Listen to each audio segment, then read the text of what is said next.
Hi everyone, welcome back to YouTube channel में। एक बार फिर से हमारे चैनल में आप सभी का स्वागत है। दोस्तों, आज हम बात करने वाले हैं कि गुप्त साम्राज्य से रिलेटेड जितने भी क्वेश्चन बनते हैं यूपी टेट के लिए, वो हम सब क्वेश्चन लाए हूँ, जो कि 30 क्वेश्चन है एमसीक्यू में हैं। ये देखा, अबे तो थपरा थपरा मारा। क्वेश्चन क्या है और किस तरह का है, तो बात करेंगे हमारा गुप्त साम्राज्य की स्थापना किसने की थी। तो इसमें बताना है गुप्त साम्राज्य की स्थापना किसने की थी। तो इसका हमारा राइट आंसर क्या हो जाएगा कि श्रीगुप्त ने किया था। कौन किए थे? श्रीगुप्त के द्वारा हुआ था।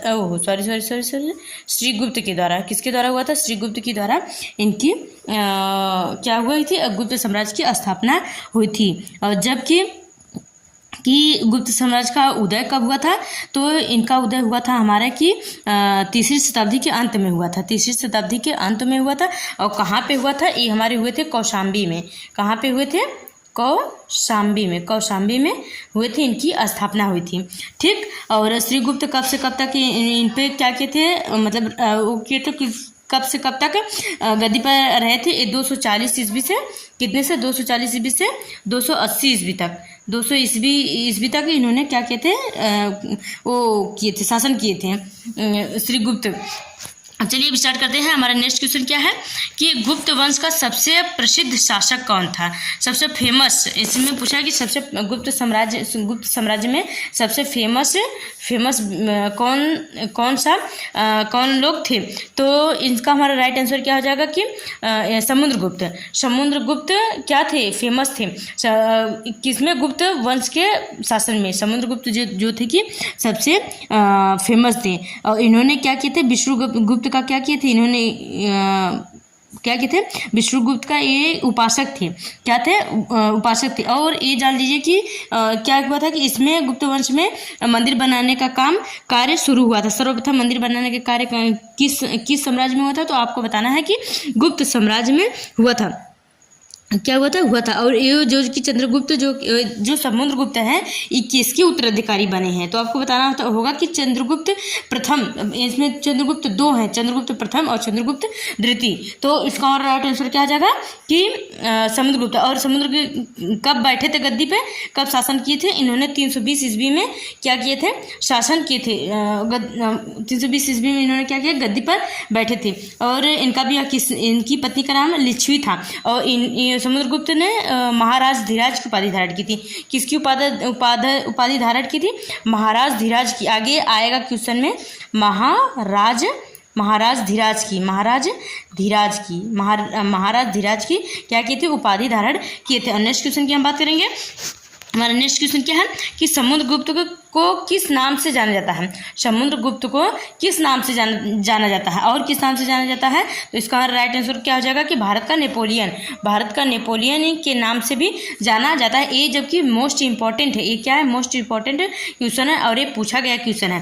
और नेक्स्ट क्वेश्चन हमारा देखते हैं क्या है कि प्रयाग प्रशस्ति किसने लिखी थी? जो कि प्रयाग प्रशस्ति मतलब किसने लिखी थी? प्रयाग प्रशस्ति, इसके बारे में बताना है आपको। तो इसका हमारा राइट आंसर क्या हो जाएगा कि हरिशेर ने प्रयाग प्रशस्ति के द्वारा लिखा गया है। नेक्स्ट क्वेश्चन हमारा बात कर रहे हैं। नेक्स्ट क्वेश्चन हमारा क्या है?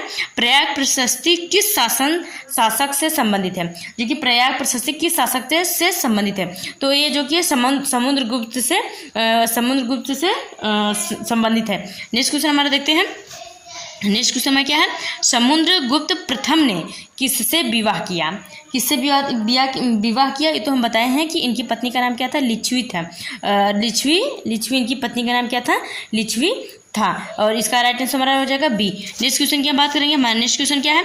गुप्त काल को किसका स्वर्ण युग कहा गया? स्वर्ण युग किस काल को, मतलब किसको कहा गया? तो इसका हमारा राइट आंसर क्या हो जाएगा कि साहित्य और कला को क्या कहा गया है? स्वर्ण युग कहा गया। साहित्य और कला को स्वर्ण युग के नाम से कहा गया। नेक्स्ट क्वेश्चन हमारा क्या है कि कालिदास किसके दरबार में थे? कालिदास जो किसके दरबार में थे? तो इसका हमारा राइट आंसर क्या हो जाएगा? इसका हमारा राइट आंसर हो जाएगा कि चंद्रगुप्त द्वितीय के दरबार में कालिदास रहते थे। दूसरा और 9th वाला क्वेश्चन देखते हैं हमारा क्या है?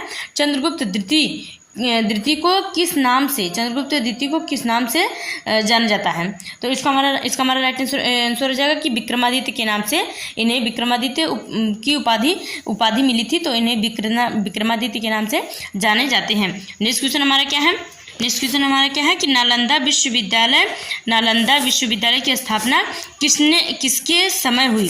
तो आपको बताना है कि जबकि नालंदा विश्वविद्यालय किसके समय में हुई थी, तो ये कुमार गुप्त के समय में क्या किए थे, इनका स्थापना किया गया था। तो इसका हमारा राइट आंसर हो जाएगा बी।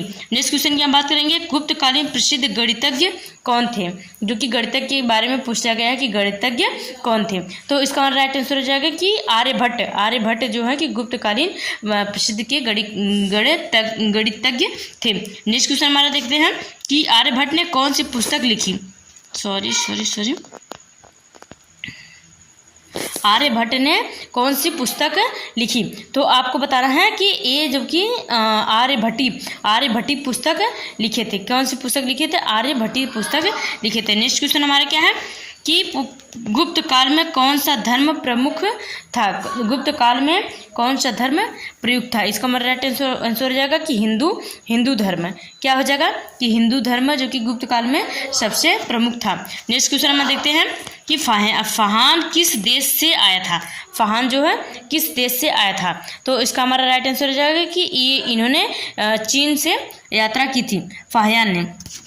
नेक्स्ट क्वेश्चन हमारा देखते हैं कि किसके शासनकाल में आया था? तो इसका हमारा राइट आंसर हो जाएगा चंद्रगुप्त द्वितीय के शासनकाल में आया था। नेक्स्ट क्वेश्चन हम देखते हैं। नेक्स्ट क्वेश्चन क्या है, गुप्त साम्राज्य की राजधानी क्या थी?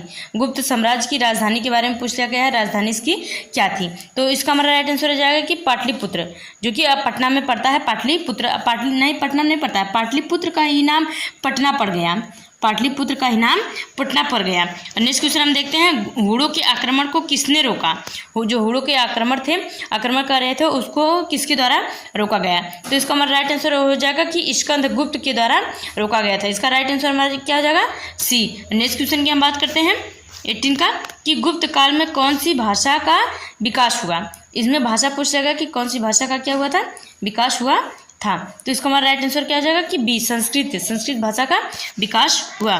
नेक्स्ट क्वेश्चन हम देखते हैं कि कालिदास की रचना कौन सी है? कालिदास की रचना कौन सी है? तो इसका हमारा राइट आंसर हो जाएगा कि मेघदूत की रचना किसने की थी? कालिदास ने की थी। नेक्स्ट क्वेश्चन हम देखते हैं 20 वाला, गुप्तकालीन सिक्के मुख्यतः किस धातु के थे? जो गुप्त काल के मुख्यतः किस धातु के थे? तो ये हमारे थे सोना के। कौन से थे? सोना के। इसका राइट आंसर हमारा क्या हो जाएगा? सी। नेक्स्ट क्वेश्चन की हम बात करेंगे, गुप्त काल में शिक्षा का प्रमुख केंद्र क्या था? केंद्र के बारे में आपको बताना है। तो इसका हमारा राइट आंसर क्या हो जाएगा? 21 का नालंदा हो जाएगा। क्या हो जाएगा? नालंदा विश्वविद्यालय। नेक्स्ट क्वेश्चन हम देखते हैं कि गुप्त सनवत की शुरुआत किसने की थी? गुप्त सनवत और शक सनवत, ऐसे तो दो हैं, गुप्त सनवत एक शक सनवत। तो किसके द्वारा हुआ था गुप्त सनवत की स्थापना, शुरुआत? इसका राइट हो जाएगा कि चंद्रगुप्त प्रथम के द्वारा तो गुप्त सनवत की शुरुआत हुई थी। और नेक्स्ट क्वेश्चन की बात करते हैं हमारा कि गुप्त काल में प्रसिद्ध चिकित्सक कौन थे? चिकित्सक के बारे में पूछा गया है कि इसका राइट आंसर चरक और सुश्रुत थे। चरक और सुश्रुत, वैसे तो चरक बहुत ज़्यादा फेमस है, चरक जो है चिकित्सक थे। चरक भी आ जाएगा, वो भी राइट हो जाएगा। नेक्स्ट क्वेश्चन हमारा देखते हैं कि वराह मिहिर किस क्षेत्र से संबंधित है? वराह मिहिर किस क्षेत्र से संबंधित थे? तो इसका हमारा राइट आंसर हो जाएगा कि खगोल शास्त्र से। किससे संबंधित है?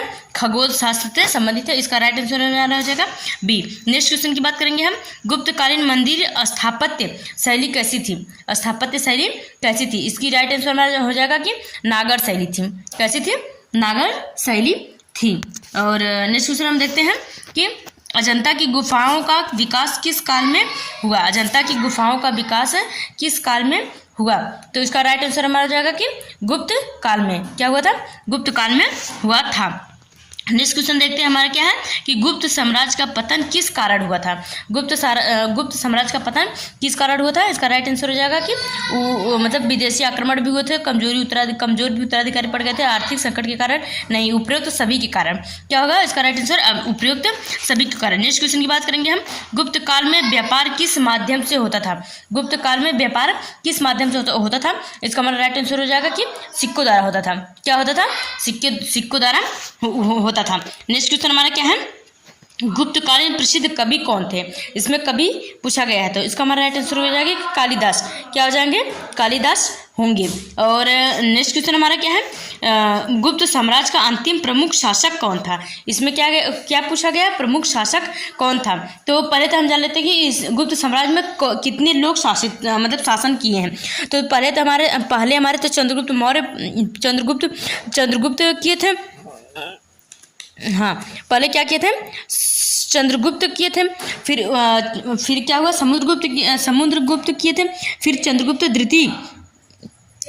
द्वितीय शासन किए।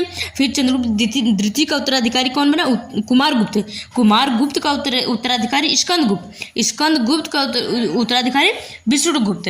तो इसका हमारा राइट आंसर क्या हो जाएगा कि इस अंतिम प्रमुख शासक कौन बना। तो ये हमारे थे, ये थे हमारे कौन थे, सी वाला स्कंदगुप्त जो कि अंतिम शासक बने। आप लोग को समझ में आ गया कितने लोग शासन किए इसमें। तो इसमें चंद्रगुप्त, समुद्रगुप्त, चंद्रगुप्त द्वितीय, कुमारगुप्त, स्कंदगुप्त, विष्णुगुप्त और कितने गुप्त इन्होंने गुप्त को स्वर्ण युग के नाम से भी जाना जाता है। क्या किया जाता है, स्वर्ण युग के नाम से भी जाना जाता है। और मिलते हैं अब नेक्स्ट वीडियो में, और बहुत मेहनत से पढ़ाते हैं। हमारी वीडियो को एक लाइक कीजिए, और एक सब्सक्राइब करने से आपका कुछ नहीं बिगड़ता, न आपका पैसा लगता है। एक सब्सक्राइब करने से हमें मोटिवेशन मिलता है। और अब कहाँ से आप वीडियो हमारे देख रहे हैं वो कमेंट सेक्शन में कमेंट करिए कि आप किस जिले से, किस गांव से देख रहे हैं। मिलते हैं नेक्स्ट वीडियो में, तब तक के लिए जय हिंद।